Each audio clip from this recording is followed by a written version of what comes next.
ಇಲ್ಲಿ ನಾವು ಅಡ್ಜಾಯಿಂಟ್ ಅಂತ ಹೇಳಿ ಒಂದು ಟಾಪಿಕ್ ನೋಡ್ತಾ ಇದ್ದೀವಿ. ಇದರ ಉಪಯೋಗ ಏನಪ್ಪ ಅಂತ ಹೇಳಿದ್ರೆ to find the inverse of a matrix. But inverse of a matrix ಏನೋ ಉಪಯೋಗ ಬರುತ್ತೆ ಅಂತ ಹೇಳಿದ್ರೆ ಟು ಸಾಲ್ವ್ ಲೀನಿಯರ್ ಇಕ್ವೇಷನ್. ಇದು ಒಂದೇ ಒಂದು ಯೂಸೇಜು, ಹಲವಾರು ಯೂಸೇಜ್ ಇದೆ. This is one of the usage. ಮತ್ತು ಮುಂದೆ adjoint of a matrix definition ಏನಪ್ಪ ಅಂತ ಹೇಳ್ತು ಅಂದರೆ, adjoint of a square matrix is defined as the transpose of the matrix Aij of order n by n, where Aij is the cofactor of the element Aij. ಸರಿನಾ?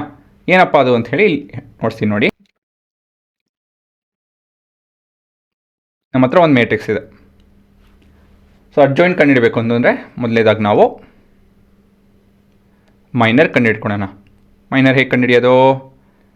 By taking up the 2x2 matrix. For example A11ನ 2x2 matrix ಬಂದು A22, A23, A32, A33. ಜ್ಞಾಪಕ ಇದೆಯಲ್ಲ ಇದು? So ಇದೇ ರೀತಿಯಲ್ಲಿ ಪ್ರತಿಯೊಂದಕ್ಕೂ ನಾವು ಮೈನರ್ ಕಂಡುಹಿಡಬೇಕು. ಆ ಮೈನರ್ನ ನಾವು -1 to the power of I plus j ಜೊತೆ ಮಲ್ಟಿಪ್ಲೈ ಮಾಡಬೇಕಾಗುತ್ತೆ. That will give us the cofactor. ಸರಿನಾ? ಸೊ ನಮ್ಮ ಹತ್ರ ಎಂಥ ಕೋಫ್ಯಾಕ್ಟರ್ ಬರುತ್ತೆ?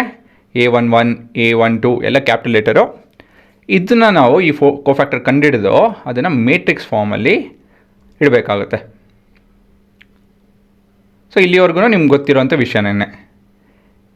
ಈ ಮ್ಯಾಟ್ರಿಕ್ಸ್ ಫಾರ್ಮನ್ನು ನಾವು ಟ್ರಾನ್ಸ್ಪೋಸ್ ಮಾಡ್ತು ಅಂತ ಹೇಳಿದ್ರೆ ಈ ರೀತಿಯಲ್ಲಿ ಕಾಣುತ್ತೆ ಅಲ್ವಾ? ಟ್ರಾನ್ಸ್ಪೋಸ್ ಅಂತ ಹೇಳಿದ್ರೇನು?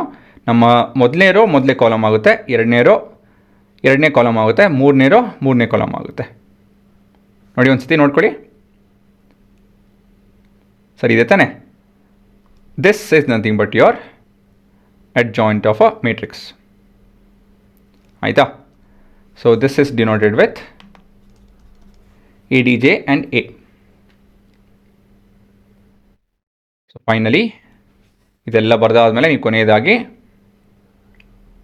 ಬರ್ಕೊಂಡ್ರಾ? ಇದನ್ನು ಕೂಡ ಬರ್ಕೊಂಬಿಡಿ.